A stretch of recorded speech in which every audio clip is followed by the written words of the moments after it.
go.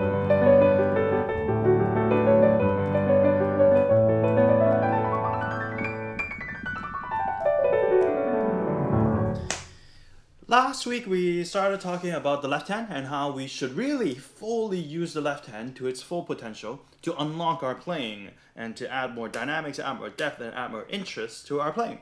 Last week we talked about the broken 10th, and I share with you how I believe this is much more superior, much better than just playing a root fifth and the root as we like to do. If you haven't checked out that video, go back to it and listen and watch it, and hopefully that will help you.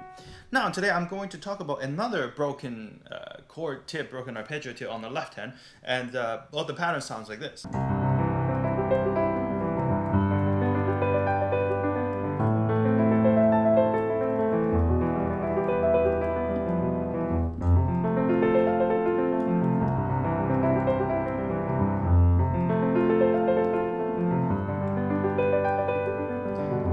Now, as you can tell, and as you can probably hear, that this is one that's quite elaborate, quite fancy, and it covers up a lot of ground. So it has this very distinct use, but nevertheless, it's a good exercise to get your left hand comfortable, and it's a good exercise to, or even to play along with pretty tunes on the top.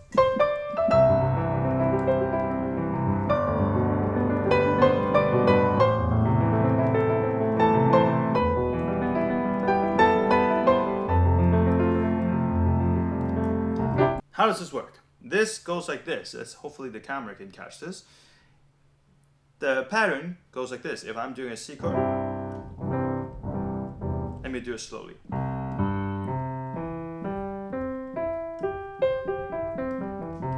And there are many different variations of it.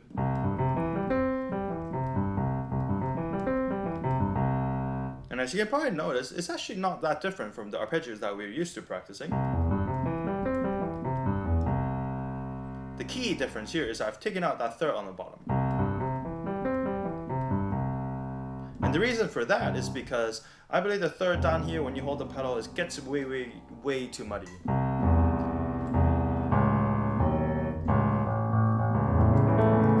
Now you just have a bunch of mess on the bottom. So I much prefer skipping that one altogether. And besides, that gives you a little bit more interest, more interesting rhythms going on, because you have taken out that one on the bottom there. Now there's a couple ways that I do it. It's very rare that I do the whole thing up and down like this. That's more like a practice, I guess. But there's something that you can get used to, and it's quite useful because if you time it out nicely, it hits a 4/4 bar. 1, 2, 3, 4. 1 E and 2 E and 3 E and 4 E and 1. If you play them all 16 notes. But it's rare that I do that as one swoop like this. One swoop. One swoop. Because it's just, it's just not that super practical. But that's one way of doing it. And that sounds nice when you have some pretty melodies on the top, and that's something you can practice. But another couple of versions I can do with it is just go halfway.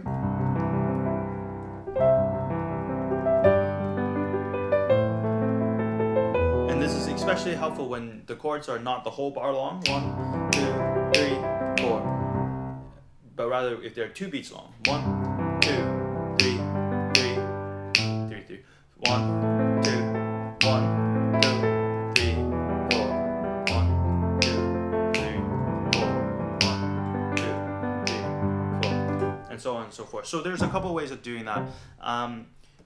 The tricky thing here, other than just that fingering, there are 2 things. The first thing is when you get to some of the black keys, the fingering is going to be a little bit tricky to do. White key is easy. It's 5, 2, 1. This is the one I use. 5, 2, 1, 3, 2, 1, 3, 2, 1, and you just loop it. 5, 2, 1, 3, 2, 1, 3, 2, 1, 3, 2, 1. Much like your arpeggio. When you have a D major, same thing. E major, and all the white ones, minor. So those are all fine.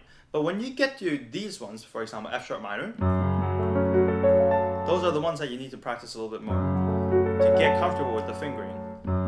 because you can't do 5 2 1 3 2 1 3 2 1 anymore. Well, it gets quite difficult. Not impossible. Not impossible in place. Completely destroys it. So what I do for those, I believe I do 5 3 2 1 and then 3 2 1 or 4 2 1.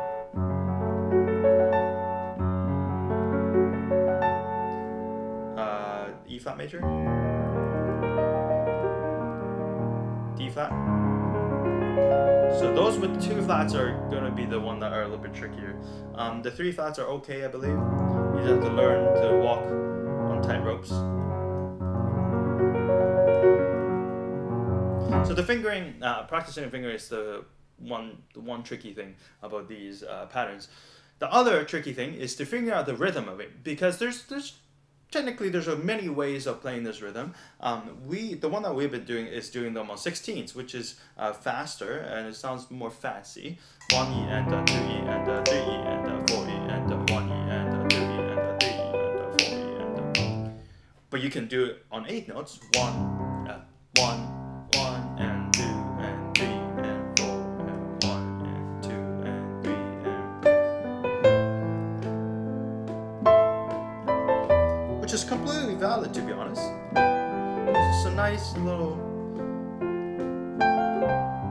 accompaniment. And when you put it together with the broken tenths that we talked about last time, it's going to make quite a nice self-sustaining left hand.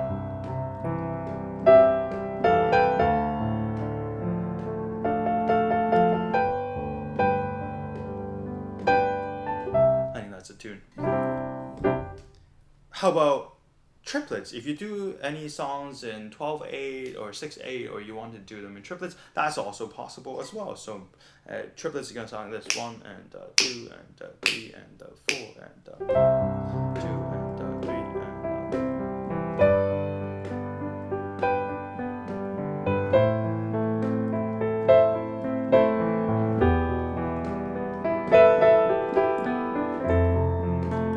So as you get there, there's like so many ways to play this. Probably my suggestion is when you practice these, make sure you practice to the metronome so that you know what grid you're playing them in. You're practicing them in, are you practicing in 16s? Are you practicing in 8s? Are you practicing in triplets? That way, when you do whip it out and do play it together, you won't be so confused by what the left hand's doing. And the left hand won't be like free timing everything, and the rhythm's going to be all confusing. So make sure you practice with the metronome and really define whether you're doing 8s, 1 and 2 and 3 and 4 and, or triplets, 1 and 2 and 3 and 4 and, or 16s, 1 and 2 and 3. That's probably the thing that you have to decide and practice. So that's the tip I have for you. That's the technique. I don't know what I'm going to call this. I'll just call this the fancy arpeggio pattern. Take this, go practice it, and hopefully you like this. I have scores and exercises and everything that I've talked about. I'm going to type that up and put it on my Patreon page. You can consider supporting me there. You can get access to the scores and all the past videos and stuff that I do on this channel, and you can find the resources there. Hopefully this helps you. Hopefully you found this interesting. Go ahead and practice it, and I'll see you next week.